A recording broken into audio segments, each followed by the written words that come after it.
রং বেরং কথার গল্পের আসরে আপনাদের সকলকে সাদর আমন্ত্রণ। এখন আমি পড়ে শোনাচ্ছি কথা সাহিত্যিক মানিক বন্দ্যোপাধ্যায়ের লেখা ছোট গল্প অতসী মামি। এই গল্পটি তিনি যখন লিখেছিলেন তখন তিনি স্নাতক শ্রেণীতে পড়তেন। মাত্র 20 বছর বয়সে 1928 সালে অতসী মামি গল্পটি প্রকাশিত হয়, যা পাঠক মহলে প্রবল আলোড়নের সৃষ্টি করেছিল। তবে চলুন শুনে নেওয়া যাক আজকের গল্প অতসী মামি। যে শোনে সেই বলে, হ্যাঁ শোনবার মতো বটে। বিশেষ করে আমার মেজো মামা, তার মুখে কোনো কিছুর এমন উচ্ছ্বসিত প্রশংসা খুব কম শুনেছি। শুনে শুনে ভারী কৌতূহল হলো, কী এমন বাঁশি বাজায় লোকটা যে সবাই এমনভাবে প্রশংসা করে। একদিন শুনতে গেলাম। মামার কাছ থেকে একটা পরিচয়পত্র সঙ্গে নিলাম। আমি থাকি বালিগঞ্জে, আর যার বাঁশি বাজানোর ওস্তাদির কথা বললাম তিনি থাকেন ভবানীপুর অঞ্চলে। মামার কাছে নাম শুনেছিলাম যতীন, উপাধিটা শোনা হয়নি। আজ পরিচয়পত্রের উপরে পুরো নাম দেখলাম, যতীন্দ্রনাথ রায়। বাড়িটা খুঁজে বার করে আমার তো চক্ষু স্থির। মামার কাছে যতীনবাবুর এবং তার বাঁশি বাজানোর যেরকম উচ্ছ্বসিত প্রশংসা শুনেছিলাম, তাতে মনে হয়েছিল লোকটা নিশ্চয়ই একজন কেষ্টবিষ্টু গোছের কেউ হবেন। আর কেষ্টবিষ্টু গোছের একজন লোক যে বৈকুণ্ঠ বা মথুরার রাজপ্রাসাদ না হোক, অন্তত বেশ বড় আর ভদ্রচেহারা একটা বাড়িতে বাস করেন, এও তো স্বতঃসিদ্ধ কথা। কিন্তু বাড়িটা যে গলিতে সেটার কথা না হয় ছেড়েই দিলাম। এই যে ইট বার করা 3 কালের বুড়োর মতো নড়বড়ে একটা ইটের খাঁচা, সামনেটা চেহারাই যদি এরকম, ভেতরটা না জানি কীরকম হবে। উইয়ে ধরা দরজায় কড়া নাড়লাম। একটু পরেই দরজা খুলে যে লোকটি সামনে এসে দাঁড়ালেন, তাকে দেখে মনে হলো ছাই গাদা নাড়তেই যেন একটা আগুন বার হয়ে পড়ল। খুব রোগা, গায়ের রঙও অনেকটা ফ্যাকাশে হয়ে গেছে। তবু একদিন চেহারাখানা কীরকম ছিল অনুমান করা শক্ত নয়। এখনও যা আছে অপূর্ব। বছর 30 বয়স কি কিছু কম। মলিন হয়ে আসা গায়ের রং অপূর্ব, শরীরের গড়ন অপূর্ব, মুখের চেহারা অপূর্ব, আর সব মিলিয়ে যে রূপও তাও অপূর্ব। সবচেয়ে অপূর্ব চোখ দুটি, চোখে চোখে চাইলে যেন নেশা লেগে যায়। পুরুষেরও তাহলে সৌন্দর্য থাকে? ইট বার করা নোনা ধরা দেওয়াল আর উইয়ে ধরা দরজা, তার মাঝখানে লোকটিকে দেখে আমার মনে হলো ভারী সুন্দর একটা ছবিকে কে যেন অতি বিশ্রী একটা ফ্রেমে বাঁধিয়েছে। বললেন, আমি ছাড়া তো বাড়িতে কেউ নেই, সুতরাং আমাকেই চান। কিন্তু কি চান? আমার মুগ্ধ চিত্তে কে যেন একটা ঘা দিল। কি বিশ্রী গলার স্বর, কর্কশ। কথাগুলো মোলায়েম, কিন্তু লোকটির গলার স্বর শুনে মনে হলো যেন আমায় গালাগালি দিচ্ছেন। ভাবলাম, নির্দোষ সৃষ্টি বিধাতার কুষ্টিতে লেখে না। এমন চেহারায় এই গলা? সৃষ্টিকর্তা যত বড় কারিগর হন, কোথায় কি মানায় সে গানটা তার একদম নেই। বললাম, আপনার নাম তো যতীন্দ্রনাথ রায়, আমি হরেনবাবুর ভাগ্নে। পরিচয়পত্রখানা বাড়িয়ে দিলাম। এক নিঃশ্বাসে পড়ে বললেন, ইস, আবার পরিচয়পত্র কেন হে? হরেন যদি তোমার মামা, আমিও তোমার মামা। হরেন যে আমায় দাদা বলে ডাকে। এসো এসো, ভেতরে এসো। আমি ভেতরে ঢুকতে তিনি দরজা বন্ধ করলেন। সদর দরজা থেকে দুধারের দেওয়ালে গা ঠেকিয়ে হাত পাঁচেক এসে একটা হাত 3 চওড়া বারান্দায় পড়ে ডান দিকে বাঁকতে হলো। বাঁ দিকে বাঁকবার জো নেই, কারণ দেখা গেল সেদিকটা প্রাচীর দিয়ে বন্ধ করা। ছোট্ট একটু উঠান, বেশ পরিষ্কার। প্রত্যেক উঠানে 4টে করে পাশ থাকে। এটারও তাই আছে দেখলাম। দুপাশে 2খানা ঘর এ বাড়িরই অঙ্গ। একটা দিক প্রাচীর দিয়ে বন্ধ করা, অপর দিকে অন্য এক বাড়ির একটা ঘরের পেছন দিক জানলা দরজার চিহ্নমাত্র নেই, প্রাচীরেরই সামিল। আমার নবলব্ধ মামা ডাকলেন, অতসী, আমার ভাগ্নে এসেছে, এই ঘরে একটা মাদুর বিছিয়ে দিয়ে যাও, ও ঘরটা বড় অন্ধকার। এ ঘর মানে আমরা যে ঘরের সামনে দাঁড়িয়েছিলাম, ও ঘর মানে ওদিককার ঘরটা। সেই ঘর থেকে বেরিয়ে এলেন এক তরুণী, মস্ত ঘোমটায় মুখ ঢেকে। যতীন মামা বললেন, এ কি ঘোমটা কেন? আরে এ যে ভাগ্নে। মামির ঘোমটা ঘুচবার লক্ষণ নেই দেখে আবার বললেন, ছি ছি, মামি হয়ে ভাগ্নের কাছে ঘোমটা টেনে কলাবউ সাজবে? এবার মামির ঘোমটা উঠল। দেখলাম আমার নতুন পাওয়া মামিটি মামারই উপযুক্ত স্ত্রী বটে। মামি এ ঘরের মেঝেতে মাদুর বিছিয়ে দিলেন। ঘরে তক্তপোষ, টেবিল, চেয়ার ইত্যাদির বালাই নেই। একপাশে একটা রংচটা ট্রাঙ্ক আর একটা কাঠের বাক্স। দেওয়ালে এক কোণ থেকে আরেক কোণ পর্যন্ত একটা দড়ি টাঙানো, তাতে একটি মাত্র ধুতি ঝুলছে। একটা পেরেকে একটা আধময়লা খদ্দরের পাঞ্জাবি লটকানো, যতীন মামার সম্পত্তি। গোটা দু বছর আগেকার ক্যালেন্ডারের ছবি। একটাতে এখনও চৈত্র মাসের তারিখ লেখা কাগজটা লাগানো রয়েছে। ছিঁড়ে ফেলতে বোধহয় কারো খেয়াল হয়নি। যতীন মামা বললেন, একটু সুজি টুজি থাকে তো ভাগ্নেকে করে দাও, না থাকে এক কাপ চাই খাবে ক্ষণ। বললাম, কিছু দরকার নেই যতীন মামা, আপনার বাঁশি শুনতে এসেছি। বাঁশির সুরেই খিদে মিটবে এখন। যদিও খিদে পাইনি মোটেই, বাড়ি থেকে খেয়ে এসেছি। যতীন মামা বললেন, বাঁশি? বাঁশি তো এখন আমি বাজাই না। বললাম, সে হবে না, আপনাকে শোনাতেই হবে। বললেন, তাহলে বসো, রাত্রি হোক, সন্ধ্যার পর ছাড়া আমি বাঁশি ছুঁই না। বললাম, কেন? যতীন বাবা মাথা নেড়ে বললেন, কেন জানি না ভাগ্নে, দিনের বেলা বাঁশি বাজাতে পারি না, আজ পর্যন্ত কোনো দিনও বাজায়নি। হ্যাঁ গা অতসী, বাজিয়েছি? অতসী মামি মৃদু হেসে বললেন, না। যেন প্রকাণ্ড একটা সমস্যার সমাধান হয়ে গেল। এমনিভাবে যতীন মামা বললেন, তবে? বললাম, মোটে 5টা বেজেছে, সন্ধ্যা হবে 7টায়। এতক্ষণ বসে থেকে কেন আপনাদের অসুবিধা করব? ঘুরে টুরে সন্ধ্যার পর আসবো এখন। যতীন মামা ইংরাজিতে বললেন, টাট টাট, তারপর বাংলায় যোগ দিলেন, কী যে বলো ভাগ্নে, অসুবিধাটা কী হে? হ্যাঁ, পাড়ার লোকে তো বয়কট করেছে অপবাদ দিয়ে, তুমি থাকলে তবু কথা কয়ে বাঁচব। আমি বললাম, পাড়ার লোকে কী অপবাদ দিয়েছে মামা? অতসী মামির দিকে চেয়ে যতীন মামা হাসলেন। বলবো নাকি ভাগ্নেকে কথাটা অতসী? পাড়ার লোকে কি বলে জানো ভাগ্নে? বলে অতসী আমার বিয়ে করা বউ নয়। চোখের পলকে হাসি মুছে রাগে যতীন মামা গড়গড় করতে লাগলেন, লক্ষ্মী ছাড়া বজ্জাত লোক পাড়ার, ভাগ্নে রীতিমতো দলিল আছে বিয়ের, কেউ কি তা দেখতে চাইবে? যত সব। ত্রস্তভাবে অতসী মামি বললে, কী যা তা বলছো? যতীন মামা বললেন, ঠিক ঠিক, ভাগ্নে নতুন লোক, তাকে এসব বলা ঠিক হচ্ছে না বটে। ভারী রাগ হয় কি না? বলে হাসলেন। হঠাৎ বললেন, তোমরা যে কেউ কারোর সঙ্গে কথা বলছো না গো? মামি মৃদু হেসে বললে, কি কথা বলবো? যতীন মামা বললেন, এই নাও। কি কথা বলবে তাও কি আমায় বলে দিতে হবে নাকি? যা হোক কিছু বলে শুরু করো, গড়গড় করা কথা আপনি এসে যাবে। মামি বললে, তোমার নামটি কি ভাগ্নে? যতীন মামা সশব্দে হেসে উঠলেন। হাসি থামিয়ে বললেন, এইবার ভাগ্নে পাল্টা প্রশ্ন করো, আজ কি রাঁধবে মামি? ব্যাস, খাসা আলাপ জমে যাবে। তোমার আরম্ভটি কিন্তু বেশ অতসী। মামির মুখ লাল হয়ে উঠল। আমি বললাম, অমন বিশ্রী প্রশ্ন আমি কখনো করব না মামি, আপনি নিশ্চিন্ত থাকুন, আমার নাম সুরেশ। যতীন মামা বললেন, সুরেশ কিনা সুরের রাজা, তাই সুর শুনতে এত আগ্রহ, নয় ভাগ্নে? হঠাৎ উঠে দাঁড়িয়ে বললেন, ইস, ভুবনবাবু যে টাকা দুটো ফেরত দেবে বলেছিল আজ, নিয়ে আসি, 2 দিন বাজার হয়নি।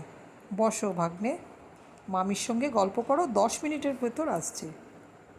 ঘরের বাইরে গিয়ে বললেন, দৌড়টা দিয়ে যাও আতসী, ভাগ্নে ছেলে মানুষ, কেউ তোমার লোভে ঘরে ঢুকলে ঠেকাতে পারবে না।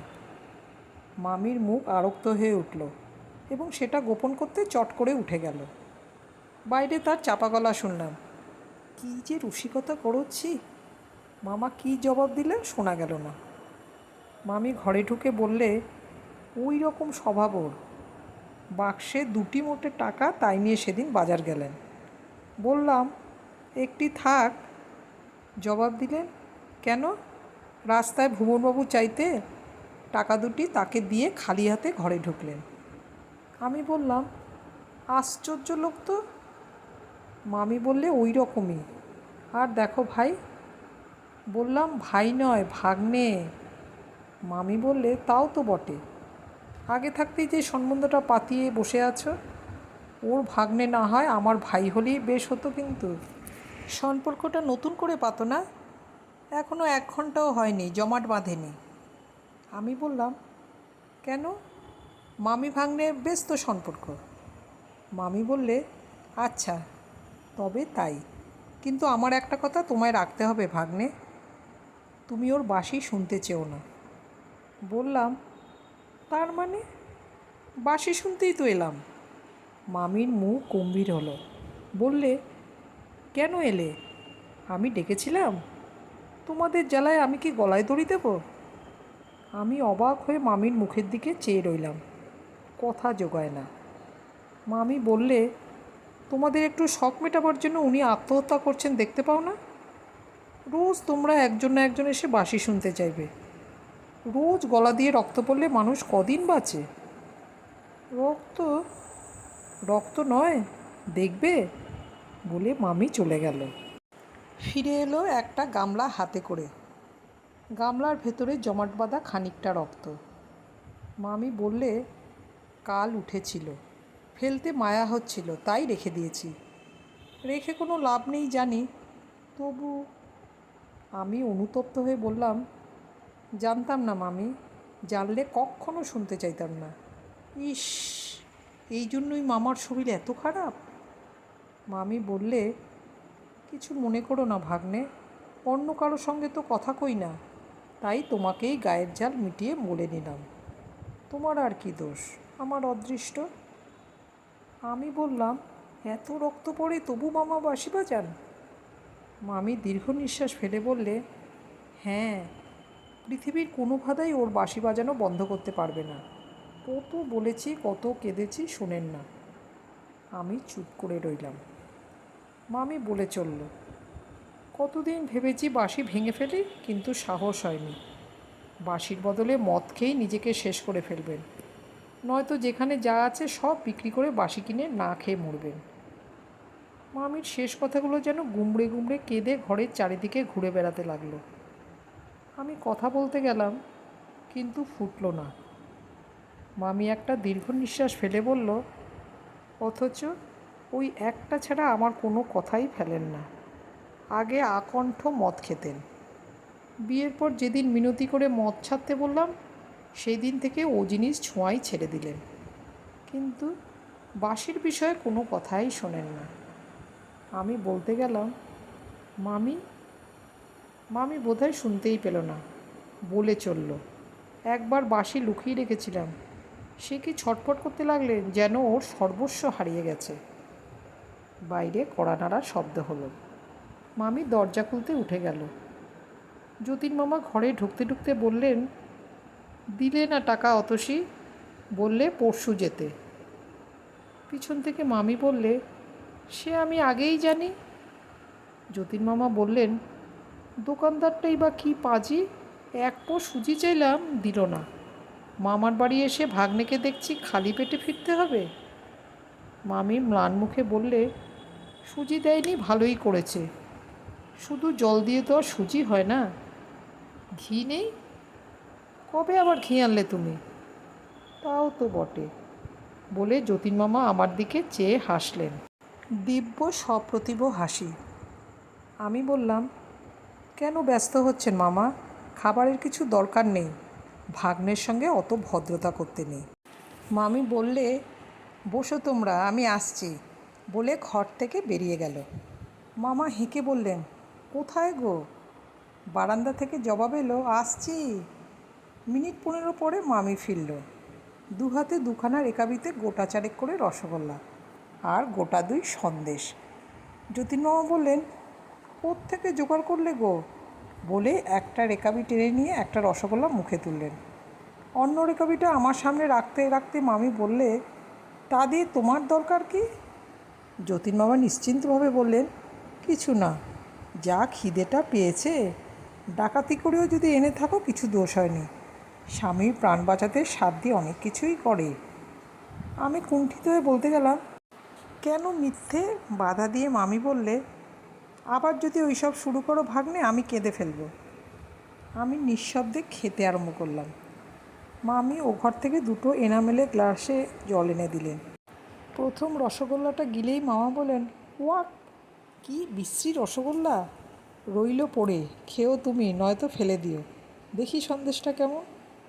সন্দেশ মুখে দিয়ে বললেন, হ্যাঁ, এই জিনিসটা ভালো, এটা খাবো। বলে সন্দেশ 2টো তুলে নিয়ে রেকাবিটা ঠেলে দিয়ে বললেন, যাও, তোমার সুজির ঢিপি ফেলে দিও নর্দমা এখন। অতসী মামির চোখ ছলছল করে এলো। মামার ছলটুকু আমাদের কারোর কাছেই গোপন রইল না। কেন যে এমন খাসা রসগোল্লা মামার কাছে সুজির ঢিপি হয়ে গেল বুঝে আমার চোখে প্রায় জল আসবার উপক্রম হলো। মাথা নিচু করে রেকাবিটা শেষ করলাম। মাঝখানে একবার চোখ তুলতেই নজরে পড়ল মামি মামার রেকাবিটা দরজার ওপরে তাকে তুলে রাখছে। সন্ধ্যার অন্ধকার ঘনিয়ে এলে মামি ঘরে ঘরে প্রদীপ দেখালো, ধুনো দিল। আমাদের ঘরে একটা প্রদীপ জ্বালিয়ে দিয়ে মামি চুপ করে দাঁড়িয়ে কী যেন ভাবতে লাগলো। যতীনমামা হেসে বললেন, আরে লজ্জা কিসের? নিত্যকার অভ্যাস, বাদ পড়লে রাতে ঘুম হবে না, ভগবানের কাছে লজ্জা করতে নেই। আমি বললাম, আমি না হয়। মামি বলল, বসো, উঠতে হবে না, অত লজ্জা নেই আমার। বলে গলায় আঁচল দিয়ে মামার পায়ের কাছে মাটিতে মাথা ঠেকিয়ে প্রণাম করল। লজ্জায়, সুখে, তৃপ্তিতে আরক্ত মুখখানি নিয়ে অতসী মামি যখন উঠে দাঁড়ালো, আমি বললাম, দাঁড়াও মামি, একটা প্রণাম করে নিই। মামি বললে, না না, ছি ছি। বললাম, ছি ছি নয় মামি, আমার নিত্যকার অভ্যাস না হতে পারে, কিন্তু তোমায় প্রণাম না করে যদি আজ বাড়ি ফিরি, রাত্রে আমার ঘুম হবে না ঠিক। বলে মামির পায়ে হাত দিয়ে প্রণাম করলাম। যতীনমামা হো হো করে হেসে উঠলেন। মামি বললে, দেখো তো ভাগ্নের কাণ্ড। যতীনমামা বললেন, ভক্তি হয়েছে গো, সকাল সন্ধ্যা স্বামীকে প্রণাম করো জেনে শ্রদ্ধা হয়েছে ভাগ্নের। কী যে বলো! বলে মামি পলায়ন করলো। বারান্দা থেকে বলে গেল, আমি রান্না করতে গেলাম। যতীনমামা বললেন, এইবার বাঁশি শোনো। আমি বললাম, থাকবে, কাজ নেই মামা, শেষে আবার রক্ত পড়তে আরম্ভ করবে। যতীনমামা বললেন, তুমিও শেষে ঘ্যান ঘ্যান প্যান প্যান আরম্ভ করলে ভাগ্নে? রক্ত পড়বে তো হয়েছে কি? তুমি শুনলেও আমি বাজাবো, না শুনলেও বাজাবো। খুশি হয়ে রান্নাঘরে মামির কাছে বসে কানে আঙুল দিয়ে থাকোগে। কাঠের বাক্সটা খুলে মাসির কাঠের কেসটা বার করলেন। বললেন, বারান্দায় চলো, ঘরে বড় শব্দ হয়। নিজেই বারান্দায় মাদুরটা তুলে এনে বিছিয়ে নিলেন। দেয়ালে ঠেস দিয়ে বসে বাঁশিটা মুখে তুললেন। হঠাৎ আমার মনে হলো, আমার ভেতরে যেন একটা উন্মাদ, একটা খ্যাপা উদাসীন ঘুমিয়েছিল, আজ বাঁশির সুরে জেগে উঠল। বাঁশির সুর এসে লাগে কানে, কিন্তু আমার মনে হলো বুকের তলেও যেন সাড়া পৌঁছেছে। অতি তীব্র বেদনার মধুরতম আত্মপ্রকাশ কেবল বুকের মাঝে গিয়ে পৌঁছয়নি, বাইরের এই ঘরদোরকেও যেন স্পর্শ করে দিয়ে জীবন্ত করে তুলেছে। আর আকাশকে বাতাসকে মৃদুভাবে স্পর্শ করতে করতে যেন দূরে, বহু দূরে, যেখানে গোটা কয়েক তারা ফুটে উঠেছে, দেখতে পাচ্ছি সেইখানে স্বপ্নের মায়ার মধ্যে লয় পাচ্ছে। অন্তরে ব্যথা বোধ করে আনন্দ পাবার যতগুলি অনুভূতি আছে, বাঁশির সুর যেন তাদের সঙ্গে কোলাকুলি আরম্ভ করেছে। বাঁশি শুনেছি ঢের, বিশ্বাস হয়নি। এই বাঁশি বাজিয়ে একজন একদিন এক কিশোরীর কুল, মান, লজ্জা, ভয় সব ভুলিয়ে দিয়েছিল। যমুনাতে উজান বইয়েছিল। আজ মনে হলো, আমার যতীনমামার বাঁশিতে সমগ্র প্রাণ যদি আচমকা জেগে ওঠে, নিরর্থক এমন ব্যাকুল হয়ে ওঠে, তবে সেই বিশ্ববাসীর বাদবের পক্ষে ওই দুটি কাজ আর এমন কি কঠিন। দেখি মামি কখন এসে নিঃশব্দে ওদিকের বারান্দায় বসে পড়েছে।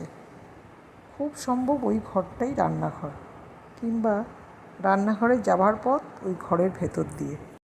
যতীন মামার দিকে চেয়ে দেখলাম খুব সম্ভব সংজ্ঞা নেই। এই যেন সুরের আত্মভোলা সাধক সমাধি পেয়ে গেছে। কতক্ষণ বাঁশি চলেছিল ঠিক মনে নেই, বোধহয় ঘণ্টা দেড়েক হবে।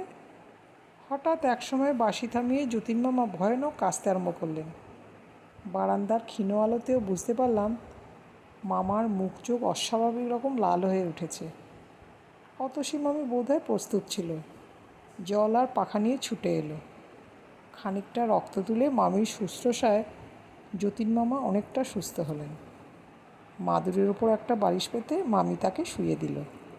পাখা নেড়ে নীরবে হাওয়া করতে লাগলো। তারপর এক সময় উঠে দাঁড়িয়ে বললাম, আজ আসি যতীন মামা। মামা কিছু বলবার আগেই মামি বললে, তুমি এখন কথা কয়ো না, ভাগ্নের বাড়িতে ভাববে আজ থাক, আরেক দিন এসে খেয়ে যাবে। এখন চলো, আমি দরজা দিয়ে আসছি। সদরের দরজা খুলে বাইরে যাব। মামি আমার একটা হাত চেপে ধরে বললে, একটু দাঁড়াও ভাগ্নে, সামলে নি। প্রদীপের আলোতে দেখলাম মামির সমস্ত শরীর থরথর করে কাঁপছে। একটু সুস্থ হয়ে বললে, ওর রক্ত পড়া দেখলেই আমার এরকম হয়, বাঁশি শুনেও হতে পারে।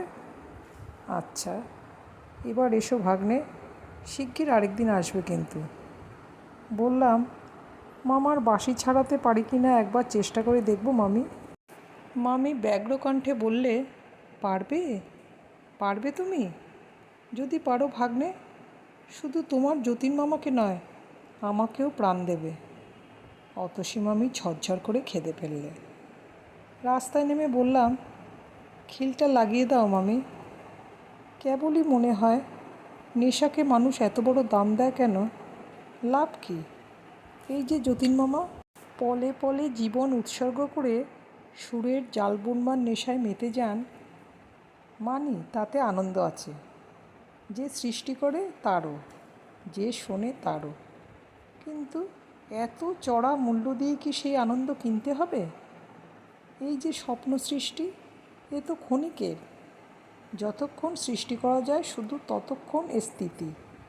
তারপর বাস্তবের কঠোরতার মাঝে এ স্বপ্নের চিহ্নও তো খুঁজে পাওয়া যায় না।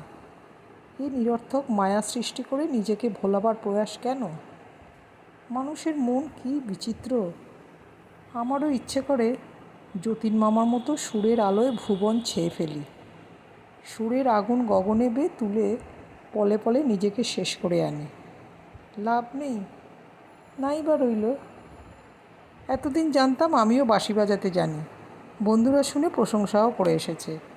বাঁশি বাজিয়ে আনন্দও যে পাই না তা নয়, কিন্তু যতীন মামার বাঁশি শুনে এসে মনে হলো বাঁশি বাজানো আমার জন্য নয়। এক একটা কাজ করতে এক একজন লোক জন্মায়, আমি বাঁশি বাজাতে জন্মাইনি। যতীন মামা ছাড়া বাঁশি বাজাবার অধিকার কারও নেই। থাকতে পারে কারো অধিকার, কারো কারো বাঁশি হয়তো যতীন মামার বাঁশির চেয়েও মনকে উতলা করে তোলে, আমি তাদের চিনি না। একদিন বললাম, বাঁশি শিখিয়ে দেবে মামা? যতীন মামা হেসে বললে, বাঁশি কি শেখাবার জিনিস ভাগ্নে? ও শিখতে হয়। তা ঠিক, আর শিখতেও হয় মন দিয়ে, প্রাণ দিয়ে, সমগ্র সত্তা দিয়ে। নইলে আমার বাঁশি শেখার মতোই সে শিক্ষা ব্যর্থ হয়ে যায়। অতসী মামিকে সেদিন বিদায় নেবার সময় যে কথা বলেছিলাম সে কথা ভুলিনি, কিন্তু কি করে যে যতীন মামার বাঁশি ছাড়াবো ভেবে পেলাম না। অথচ দিনের পর দিন যতীন মামা যে এই সর্বনাশা নেশায় পলে পলে মরণের দিকে এগিয়ে যাবেন, কথা ভাবতেও কষ্ট হলো। কিন্তু করা যায় কি? মামির প্রতি যতীন মামার যে ভালোবাসা, তার বোধহয় তল নেই। মামির কান্নাই যখন ঠেলেছেন, তখন আমার সাধ্য কি তাকে ঠেকিয়ে রাখি? একদিন বললাম, মামা আর বাঁশি বাজাবেন না। যতীন মামা চোখ বড় বড় করে বললেন, বাঁশি বাজাবো না? বলো কি ভাগ্নে? তাহলে বাজবো কী করে?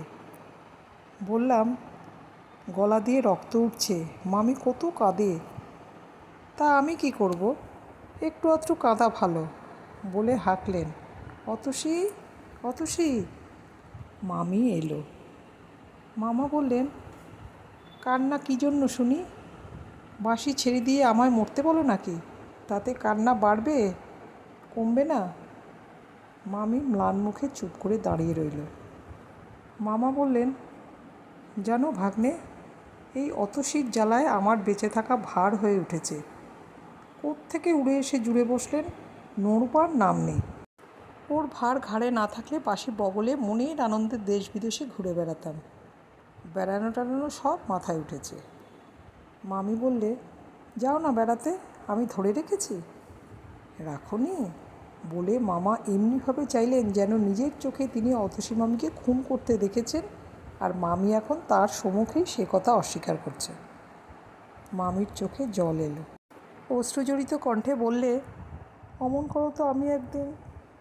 মামা একেবারে জল হয়ে গেলেন। আমার সামনে মামির হাত ধরে কোঁচার কাপড় দিয়ে চোখ মুছিয়ে দিয়ে বললেন, ঠাট্টা করছিলাম, সত্যি বলছি অতসী। চট করে হাত ছাড়িয়ে মামি চলে গেল। আমি বললাম, কেন মিথ্যে চটালেন মামিকে? যতীন মামা বলে, চটেনি, লজ্জায় পালালো।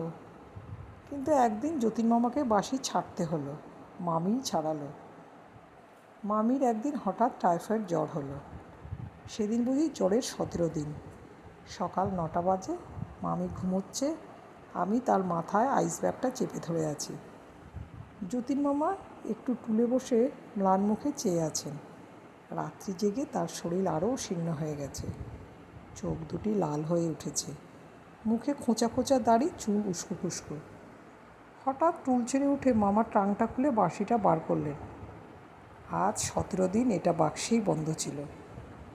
সবিস্ময়ে বললাম, বাঁশি কী হবে মামা? ছেঁড়া পামশুতে পা ঢুকোতে ঢুকোতে মামা বললেন, বেচে দিয়ে আসবো। তার মানে?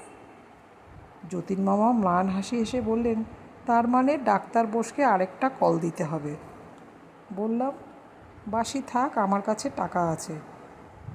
প্রত্যুত্তরে শুধু একটু হেসে যতীন মামা পেরেকে টাঙানো জামাটা টেনে নিলেন।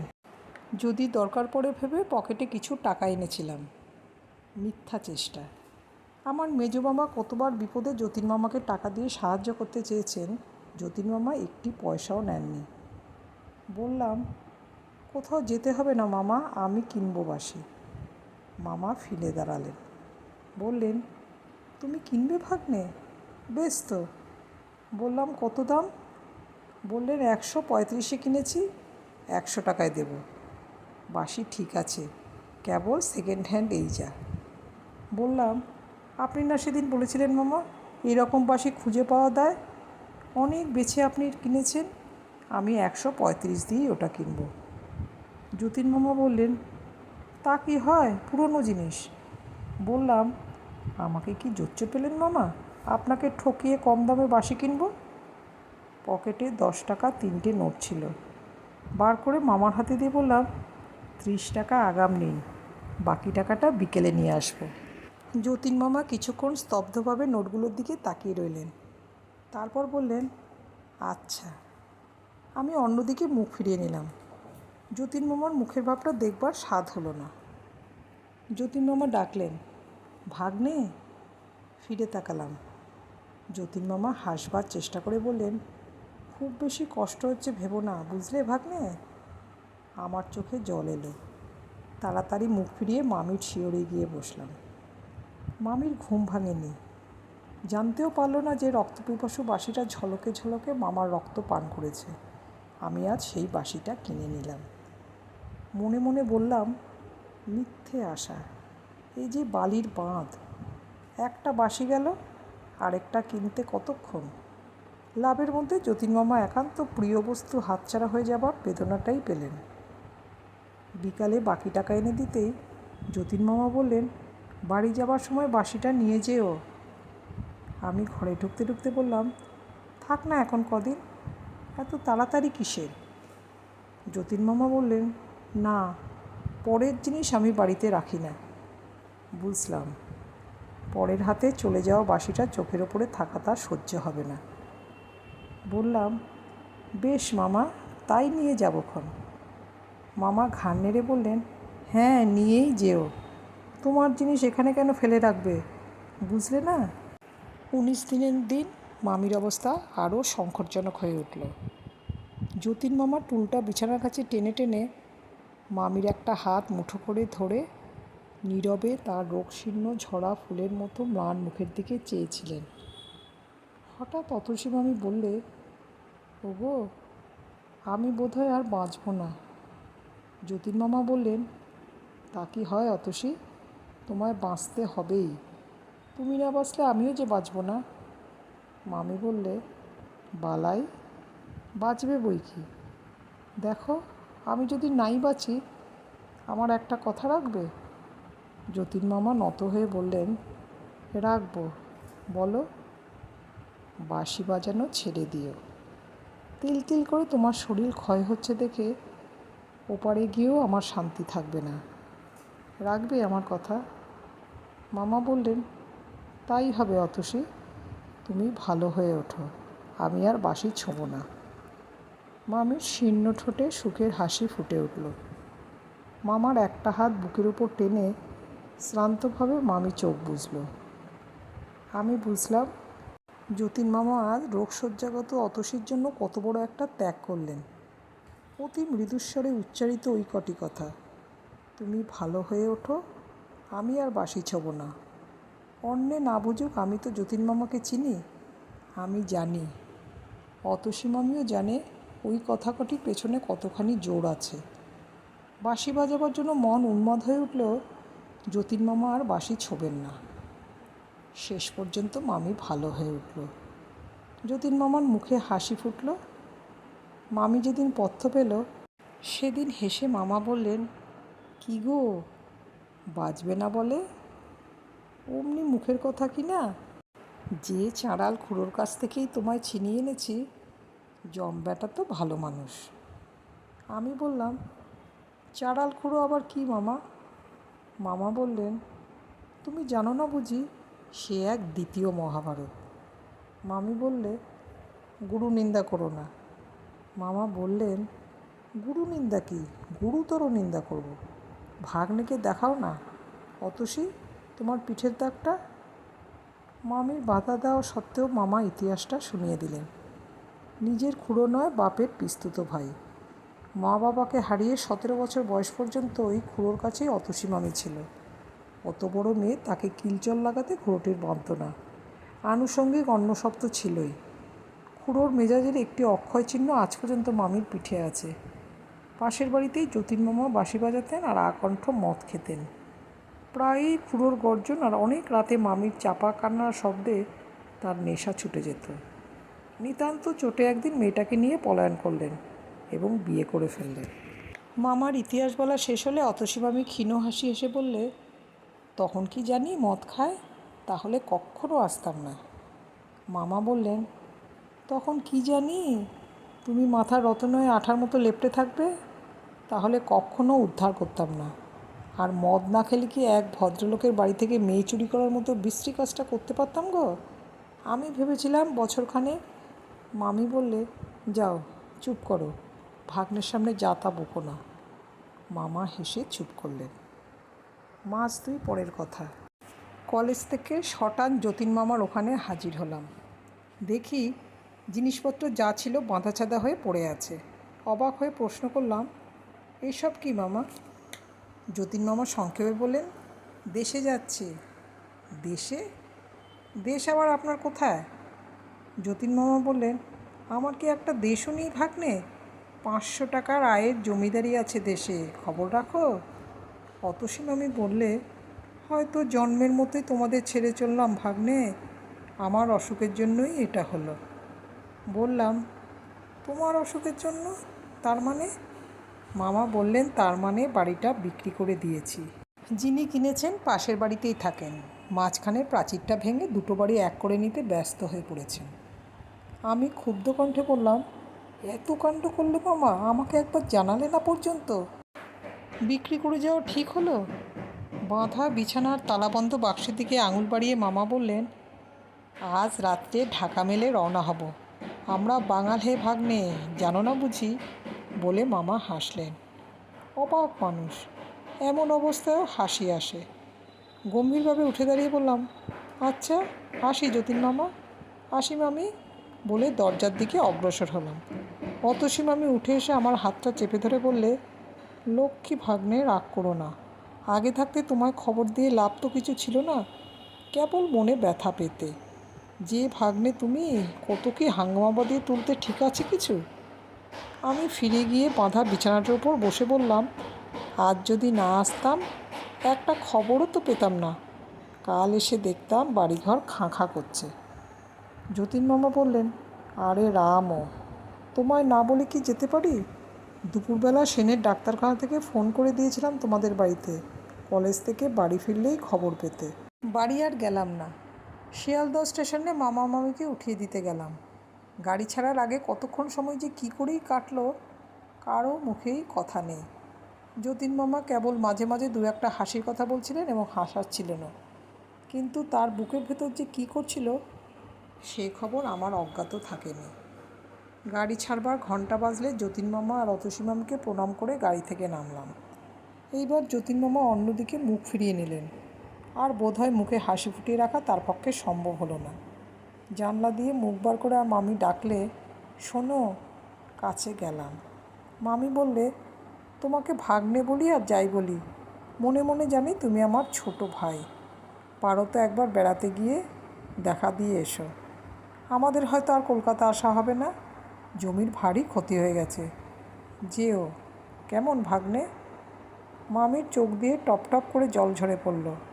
ঘাড় নেড়ে জানালাম, যাব। বাঁশি বাজিয়ে গাড়ি ছাড়ল। যতক্ষণ গাড়ি দেখা গেল অপলক দৃষ্টিতে চেয়ে রইলাম। দূরের লাল সবুজ আলোকবিন্দুর ওপরে যখন একটি চলন্ত লাল বিন্দু অদৃশ্য হয়ে গেল, তখন ফিরলাম। চোখের জলে দৃষ্টি তখন ঝাপসা হয়ে গেছে। মানুষের স্বভাবই এই, যখন যে দুঃখটা পায় তখন সেই দুঃখটাকেই সকলের বড় করে দেখে।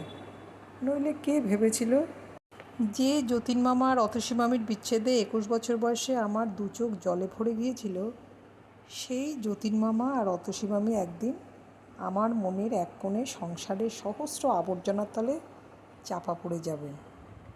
জীবনে অনেকগুলি ওলটপালট হয়ে গেল। যথা সময়ে ভাগ্য আমার ঘাট ধরে যৌবনের কল্পনার স্বর্গসুখ থেকে বাস্তবের কঠোর পৃথিবীতে নামিয়ে দিল। নানা কারণে আমাদের অবস্থা খারাপ হয়ে পড়ল। বালিগঞ্জের বাড়িটা পর্যন্ত বিক্রি করে ঋণ শোধ দিয়ে 80 টাকা মাইনের একটা চাকরি নিয়ে শ্যামবাজার অঞ্চলে ছোট একটা বাড়ি ভাড়া করে উঠে গেলাম। মার কাদা কাটায় গলে একটা বিয়েও করে ফেললাম। প্রথম সমস্ত পৃথিবীটাই যেন তেতো লাগতে লাগলো। জীবনটা বিস্বাদ হয়ে গেল। আশা আনন্দের এতটুকু আলোড়নও ভেতরে খুঁজে পেলাম না। তারপর ধীরে ধীরে সব ঠিক হয়ে গেল। নতুন জীবনের রসের খোঁজ পেলাম। জীবনের জুয়া খেলায় হার জিতের কথা কদিন আর মানুষ বুকে পুষে রাখতে পারে?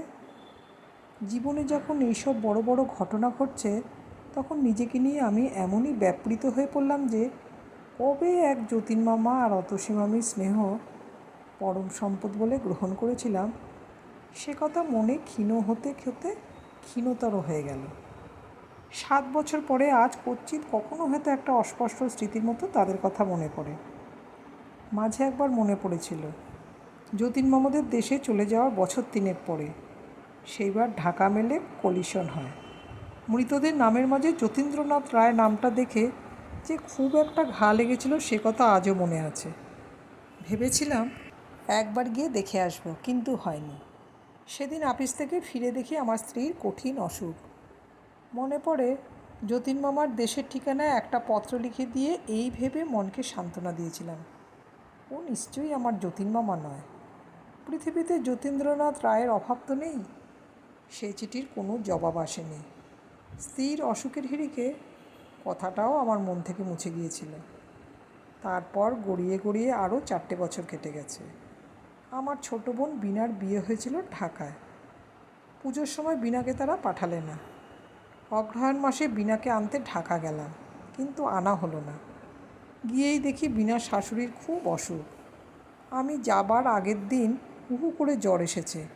ডাক্তার আশঙ্কা করছেন নিউমোনিয়া। ছুটি ছিল না, ক্ষুণ্ণ হয়ে একাই ফিরলাম। গোয়ালন্দা স্টিমার থেকে নেমে ট্রেনের একটা ইন্টারে ভিড় কম দেখে উঠে পড়লাম। দুটি মতো ভদ্রলোক, এক কোণে র্যাপার মুড়ি দেওয়া একটি স্ত্রীলোক। খুব সম্ভব এদের একজনের স্ত্রী জিনিসপত্রের একান্ত অভাব। খুশি হয়ে একটা বেঞ্চিতে কম্বলের ওপর চাদর বিছিয়ে বিছানা করলাম। বালিশ ঠেসান দিয়ে আরাম করে বসে পা দুটো কম্বল দিয়ে ঢেকে একটা ইংরেজি মাসিকপত্র বার করে ওপেনহেমের ডিটেকটিভ গল্পে মনোসংযোগ করলাম। যথা সময়ে গাড়ি ছাড়ল এবং পরের স্টেশনে থামল, আবার চলল। এটা ঢাকা মেল বটে, কিন্তু পোড়াদ পর্যন্ত প্রত্যেক স্টেশনে থেমে থেমে প্যাসেঞ্জার হিসাবেই চলে। পোড়াদের পর ছোটোখাটো স্টেশনগুলি বাদ দেয় এবং গতিও কিছু বাড়ায়। গোয়ালন্দের পর গোটা তিনেক স্টেশন পার হয়ে একটা স্টেশনে গাড়ি দাঁড়াতে ভদ্রলোক দুটি জিনিসপত্র নিয়ে নেমে গেলেন। স্ত্রীলোকটি কিন্তু তেমনিভাবে বসে রইলেন। ব্যাপার কি, একে ফেলেই দেখছি সব নেমে গেলেন। এমন অন্যমনস্ক তো কখনো দেখিনি। ছোটোখাটো জিনিসই মানুষের ভুল হয়। একটা আস্ত মানুষ, তাও আবার একজনের অর্ধাঙ্গ, তাকে আবার কেউ ভুল করে ফেলে যায় নাকি? জানালা দিয়ে তাকিয়ে দেখলাম পিছনে দৃকপাত মাত্র না করে তারা স্টেশনের গেট পার হচ্ছেন। হয়তো ভেবেছেন চিরদিনের মতো আজও স্ত্রীটি তার পিছু পিছু চলেছে। চেঁচিয়ে ডাকলাম, ও মশাই, মশাই শুনছেন? গেটের ওপারে ভদ্রলোক দুটি অদৃশ্য হয়ে গেলেন। বাঁশি বাজিয়ে গাড়িও ছাড়ল। অগত্যা নিজের জায়গায় বসে পড়ে ভাবলাম, তবে কি ইনি একাই চলেছেন নাকি? বাঙালির মেয়ে নিশ্চয়ই। র্যাপার দিয়ে নিজেকে ঢাকবার কায়দা দেখেই সেটা বোঝা যায়। বাঙালির মেয়ে এই রাত্রিবেলা নিঃসঙ্গ যাচ্ছে, তাও আবার পুরুষদের গাড়িতে। একটু ভেবে বললাম, দেখুন, শুনছেন? সাড়া নেই। বললাম, আপনার সঙ্গীরা সব নেমে গেছে, শুনছেন? এইবার আলোয়ানের পোটলা নড়ল এবং আলোয়ান ও ঘোমটা সরে গিয়ে যে মুখখানা বার হলো, দেখেই আমি চমকে উঠলাম। কিছু নেই, সে মুখের কিছুই এতে নেই। আমার অতসী মামির মুখের সঙ্গে এ মুখের অনেক তফাৎ। কিন্তু তবু আমার মনে হলো এ আমার অতসী মামি। মৃদু হেসে বললে, গলা শুনেই মনে হয়েছিল এ আমার ভাগ্নের গলা, কিন্তু অতটা আশা করতে পারিনি। মুখ বার করতে ভয় হচ্ছিল, পাছে আশা ভেঙে যায়। আমি সবিস্ময়ে বলে উঠলাম, অতসী মামি? মামি বললে, খুব বদলে গেছি না? মামির সিঁথিতে সিঁদুর নেই, কাপড়ে পাড়ের চিহ্ন খুঁজে পেলাম না। 4 বছর আগে ঢাকা মেল কলিশনে মৃতদের তালিকায় একটা অতি পরিচিত নামের কথা মনে পড়ল। যতীন মামা তবে সত্যিই নেই। আস্তে আস্তে বললাম, খবরের কাগজে মামার নাম দেখেছিলাম মামি। বিশ্বাস হয়নি সে আমার যতীন মামা। একটা চিঠি লিখেছিলাম, পাওনি? মামি বললে, না। তারপরেই আমি ওখান থেকে 2-3 মাসের জন্য চলে যাই। বললাম, কোথায়? আমার এক দিদির কাছে, দূর সম্পর্কের অবশ্য। আমায় কেন একটা খবর দিলে না মামি? মামি চুপ করে রইল। ভাগ্নের কথা বুঝি মনে ছিল না? মামি বললে, তা নয়, কিন্তু খবর দেওয়ার কী হতো? যা হবার তা তো হয়েই গেল। বাসিকে ঠেকিয়ে রাখলাম, কিন্তু নিয়তিকে তো ঠেকাতে পারলাম না। তোমার মেজো মামার কাছে তোমার কথাও সব শুনলাম। আমার দুর্ভাগ্য নিয়ে তোমায় আর বিরক্ত করতে ইচ্ছে হলো না। জানি তো একটা খবর দিলেই তুমি ছুটে আসবে। চুপ করে রইলাম। বলবার কী আছে? কী নিয়েই বা অভিমান করব? খবরের কাগজে যতীন মামার নাম পড়ে একটা চিঠি লিখেই তো আমার কর্তব্য শেষ করেছিলাম। মামি বললে, কি করছো এখন ভাগ্নে? চাকরি। এখন তুমি যাচ্ছ কোথায়? মামি বললে, একটু পরেই বুঝবে। ছেলে পেলে কটি? আশ্চর্য, জগতে এত প্রশ্ন থাকতে এই প্রশ্নটাই সকলের আগে মামির মনে জেগে উঠল। বললাম, একটি ছেলে। ভারী ইচ্ছে করছে আমার ভাগ্নের খোকাকে দেখে আসতে। দেখাবে একবার? কার মতো হয়েছে? তোমার মতো না তার মার মতো? কত বড় হয়েছে? বললাম, 3 বছর চলছে। চলো না আমাদের বাড়ি মামি, বাকি প্রশ্নগুলোর জবাব নিজের চোখেই দেখে আসবে। মামি হেসে বললে, গিয়ে যদি আর না নড়ি? বললাম, তোমার ভাগ্য কি হবে? কিন্তু কোথায় সত্যি চলেছ মামি? এখন থাকো কোথায়? মামি বললে, থাকি দেশেই। কোথায় যাচ্ছি একটু পরে বুঝবে। ভালো কথা, সেই বাঁশিটা কি হলো ভাগ্নে? এইখানে আছে। এইখানে? এই গাড়িতে? বললাম, আমার ছোট বোন বিনাকে আনতে গিয়েছিলাম, সে লিখেছিল বাঁশিটা নিয়ে যেতে, সবাই নাকি শুনতে চেয়েছিল। মামি বললে, তুমি বাজাতে জানো নাকি? বার করো না বাঁশিটা। ওপর থেকে বাঁশির কেসটা পারলাম। বাঁশিটা বার করতেই মামি ব্যগ্র হাতে টেনে নিয়ে এক দৃষ্টিতে সেটার দিকে চেয়ে রইল। একটা দীর্ঘ নিঃশ্বাস ফেলে বললে, বিয়ের পর এটাকে বন্ধু বলে গ্রহণ করেছিলাম, মাঝখানে এর চেয়ে বড় শত্রু আমার ছিল না, আজ আবার এটাকে বন্ধু মনে হচ্ছে। শেষ 3টা বছর বাঁশিটার জন্য ছটফট করে কাটিয়েছিলেন, আজ মনে হচ্ছে বাঁশি বাজানো ছাড়তে না বললেই হয়তো ভালো হতো। বাঁশির ভেতর দিয়ে মরণকে বরণ করলে তবু শান্তিতে যেতে পারতেন, শেষ কটা বছর এত মনোকষ্ট ভোগ করতে হতো না। বাঁশির অংশগুলো লাগিয়ে মামি মুখে তুলল। পরক্ষণে ট্রেনের ঝমঝমানি ছাপিয়ে চমৎকার বাঁশি বেজে উঠল। পাকা গুণীর হাতে স্পর্শ পেয়ে বাঁশি যেন প্রাণ পেয়ে অপূর্ব বেদনাময় সুরের জাল বুনে চলল। আমার বিস্ময়ের সীমা রইল না। এ তো অল্প সাধনার কাজ নয়, যার তার হাতে বাঁশি তো এমন অপূর্ব কান্না কাঁদে না। মামির চক্ষু ধীরে ধীরে নিমীলিত হয়ে গেল। তার দিকে চেয়ে ভবানীপুরের একটা অতি ক্ষুদ্র বাড়ির প্রদীপের স্বল্পালোকে বারান্দার দেওয়ালে ঠেস দেওয়া এক সুরসাধকের মূর্তি আমার মনে জেগে উঠল। মাঝে 7টা বছর কেটে গেছে। যতীন মামার অপূর্ব বাঁশির সুর একদিন শুনেছিলাম, সে সুর মনের তোলে কোথায় হারিয়ে গেছে। আজ অতসী মামির বাঁশি শুনে মনে হতে লাগলো সেই হারিয়ে যাওয়া সুরগুলো যেন ফিরে এসে আমার প্রাণের মৃদুগুঞ্জন শুরু করে দিয়েছে। এক সময় বাঁশি থেমে গেল। মামির একটা দীর্ঘ নিঃশ্বাস ঝরে পড়ল, আমারও। কতক্ষণ স্তব্ধ হয়ে থেকে বললাম, এই কথাটাও তো গোপন রেখেছিলে। মামি বললে, বিয়ের পর শিখিয়েছিলেন। বাঁশি শিখবার কি আগ্রহী তখন আমার ছিল। তারপর যেদিন বুঝলাম বাঁশি আমার শত্রু, সেই দিন থেকে আর ছুঁইনি। আজ কতকাল পরে বাজালাম, মনে হয়েছিল বুঝি ভুলে গেছি। ট্রেন এসে একটা স্টেশনে দাঁড়ালো। মামি জানালা দিয়ে মুখ বার করে আলোর গায়ে লেখা স্টেশনের নামটা পড়ে ভেতরে মুখ ঢুকিয়ে বললে, পরের স্টেশনে আমি নেমে যাব ভাগ্নে। পরের স্টেশনে? কেন? মামি বললে, আজ কত তারিখ জানো? বললাম, 17ই অঘ্রাণ। মামি বললে, 4 বছর আগে আজকের দিনে? বুঝতে পারছো না তুমি? মুহূর্তে সব দিনের আলোর মতো স্বচ্ছ হয়ে গেল। ঠিক 4 বছর আগে এই 17ই অঘ্রাণ ঢাকা মেলে কলিশন হয়েছিল। সেদিনও এমনি সময় এই ঢাকা মেলটির মতো সেই গাড়িটা শত শত নিশ্চিন্ত আরোহীকে পলে পলে মৃত্যুর দিকে টেনে নিয়ে যাচ্ছিল। বলে উঠলাম, মামি। মামি স্থির দৃষ্টিতে আমার মুখের দিকে চেয়ে থেকে বললে, সামনের স্টেশনের অল্প ওদিকে লাইনের ধারে কঠিন মাটির ওপর তিনি মৃত্যু যন্ত্রণায় ছটফট করছিলেন। প্রত্যেক বছর আজকের দিনটিতে আমি ওই তীর্থ দর্শন করতে যাই। আমার কাছে আর কোনো তীর্থের এতটুকু মূল্য নেই।